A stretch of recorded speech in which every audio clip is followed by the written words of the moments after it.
कसम तेरे प्यार की।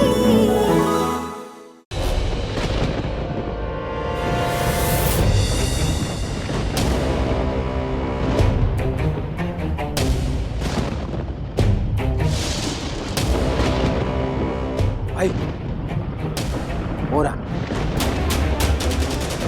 आज ऋषि मेरे हाथ से नहीं बचेगा, उसे तो मैं नहीं छोड़ूंगा। आज ऋषि की आखिरी रात है, उसे मारकर मैं तन्वी के साथ शादी करूंगा, क्योंकि मुझे बच्चा चाहिए।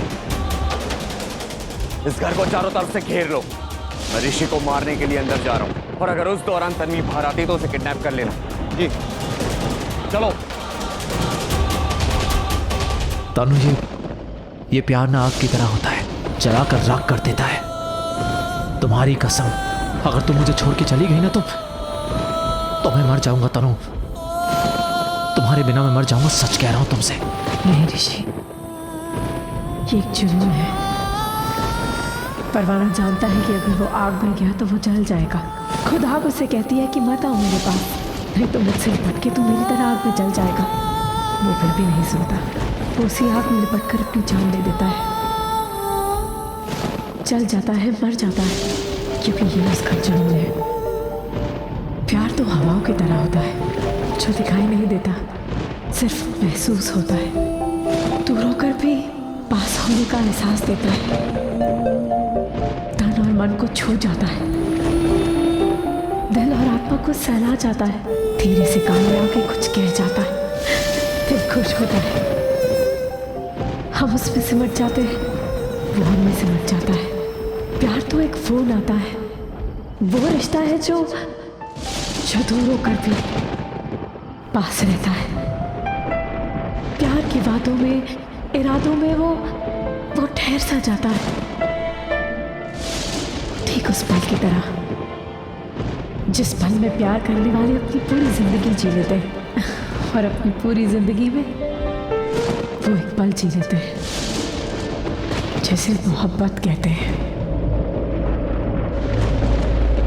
तो तुम प्यार को हवा मानती हो, लेकिन मैं तुम्हें बिजली मानता हूं।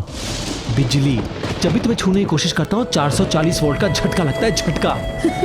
अरे हम सीरियस, तुम हंस क्यों रही हो? क्योंकि तुम प्यार के इस एहसास को बिजली और करंट का नाम दे रहे हो। तुम एहसास तो करते हो, लेकिन खुद समझते नहीं, सिर्फ बड़ी बड़ी बातें करना जानते हो, कुछ महसूस नहीं करते। अच्छा, तो तुम चाहती हो जो मैं महसूस कर रहा हूं तुम्हें महसूस करो, राइट? तुम चाहती हो कि जो मैं महसूस कर रहा हूं, नहीं, ओनली इफ यू इंसिस्ट, मैं महसूस करवा सकता हूं। नहीं नहीं क्या? वो तो तनु तनु तनु मेरी बात सुनो। तनु तनु तनु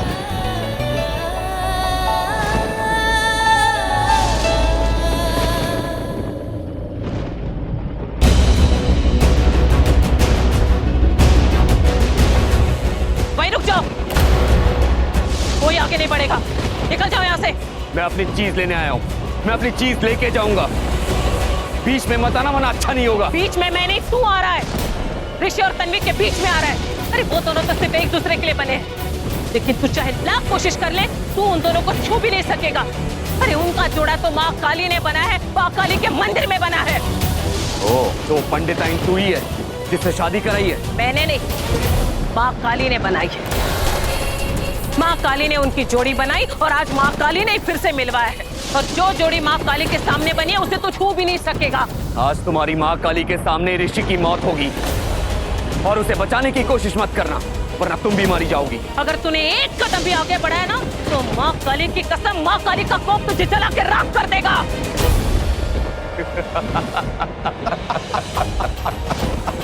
ये बुढ़िया पागल हो गई है, इससे डरने की कोई जरूरत नहीं है। अंदर जाओ और निकालो दोनों को बाहर।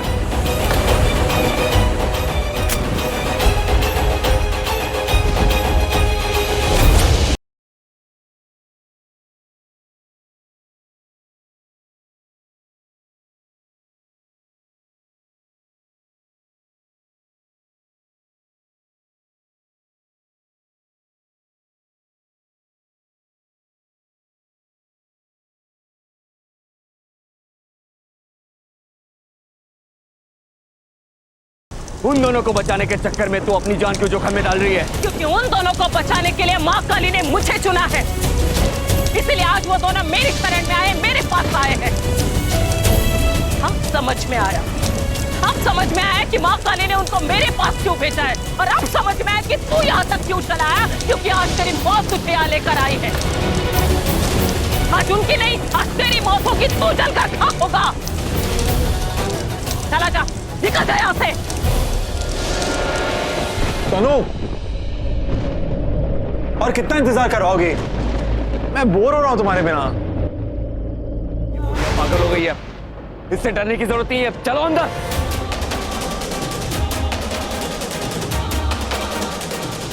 आप ज्यादा परेशान मत हो जी, हमारे ऋषि को कुछ नहीं होगा।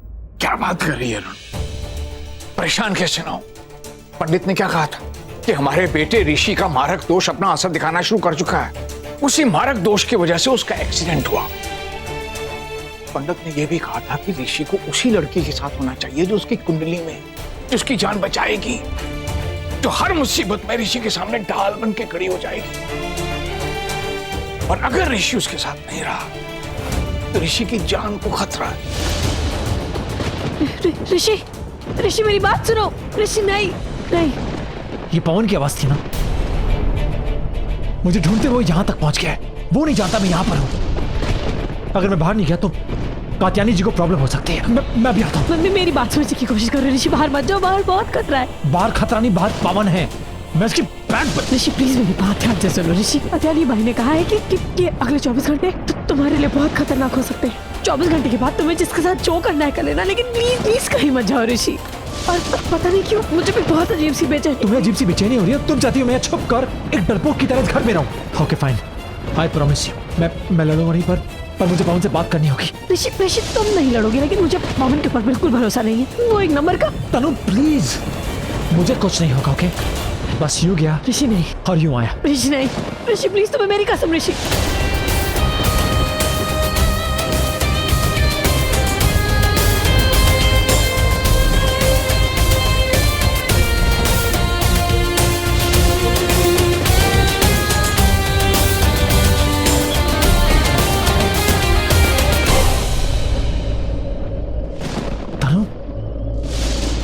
तुम रो रही हो? अब रियल सॉरी मैं तुम्हें रुला दिया, पर बिल्कुल टेंशन था, इरादा नहीं था मेरा। प्लीज रो मत।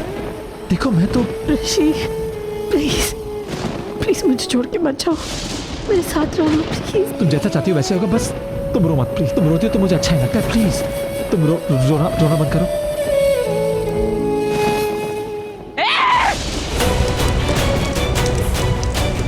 मैं तुझे आखिरी चेतावनी दे रही हूँ, वरना तू आज यहीं जल के खाक हो जाएगा।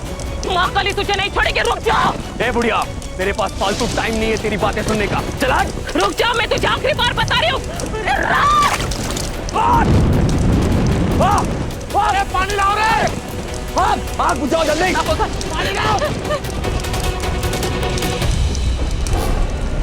पानी लाओ जल्दी, आग बुझाओ। नहीं तनु प्लीज। ऋषि, तनु जी क्या बात है? आप इतनी घबराई हुई क्यों है? वो आ गया। पवन आ गया और वो बाहर खड़ा है। मैं जानता हूँ पवन आ गया। देखो वो गुंडों को साथ लेकर आया है। देखो मैंने उसकी सारी बातें सुन ली। ऋषि वो तुम्हें मार डालना चाहता है। क्या? देखो उसके सर पे खून सवार है, वो कभी भी अंदर आ सकता है, पर ज्यादा वक्त मैं उसे रोक नहीं पाऊंगी। आप उसे रोक नहीं पाएंगी। पवन से मुझे लड़ना होगा। नहीं जी, नहीं, वो इंसान नहीं, वो राक्षस है, राक्षस।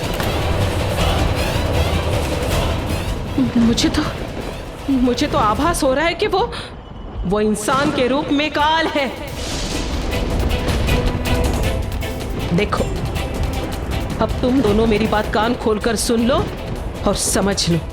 तुम दोनों सिर्फ एक दूसरे के लिए बने हो। तुम दोनों का ये प्यार, ये रिश्ता बहुत ही पवित्र है, निर्मल गंगा जल की तरह पवित्र। लेकिन ऐसा सच्चा प्यार इस दुनिया में ज्यादा देर तक नहीं टिकता। सच्चा प्यार करने वालों को दुनिया कभी एक होने नहीं देती। लेकिन एक बात याद रखना, तुम्हारे सामने कई चुनौतियां आएगी, लेकिन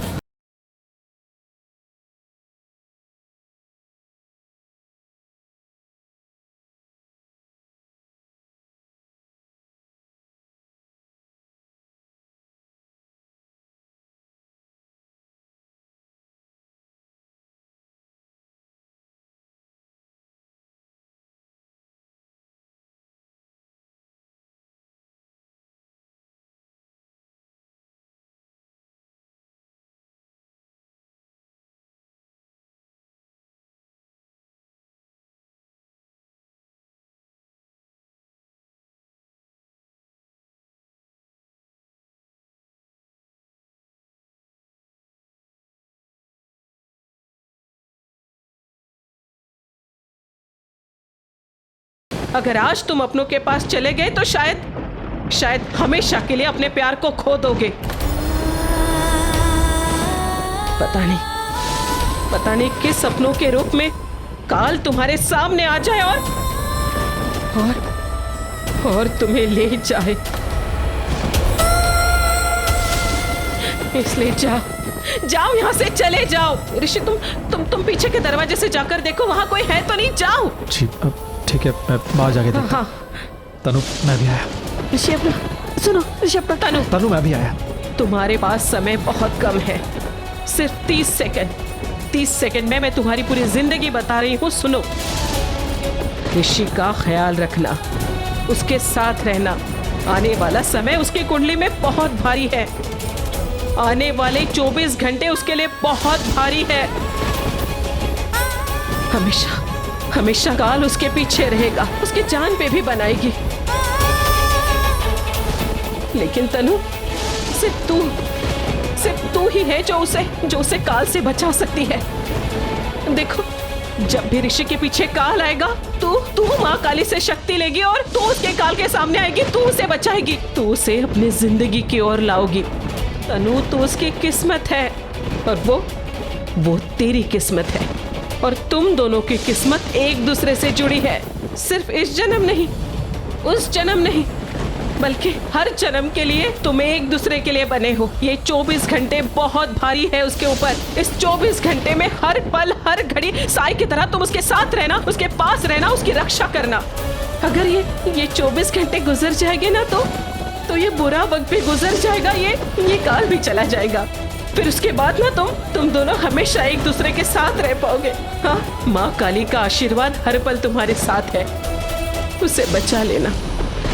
बाहर का रास्ता देखा, वहाँ कोई नहीं है। हाँ, वो पीछे का रास्ता जंगल की ओर जाता है। जा, माँ काली का आशीर्वाद तुम्हारे साथ है। Thank you. अगर आप नहीं होती तो हम कभी एक नहीं हो पाते। हाँ, लेकिन तुम लोग जाओ, समय बहुत कम है। जाओ, तुम लोग जाओ। तनु, चलो तनु, चलो। तनु, अपना भी ख्याल रखना।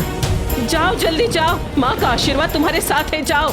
चलो तनु, चलो।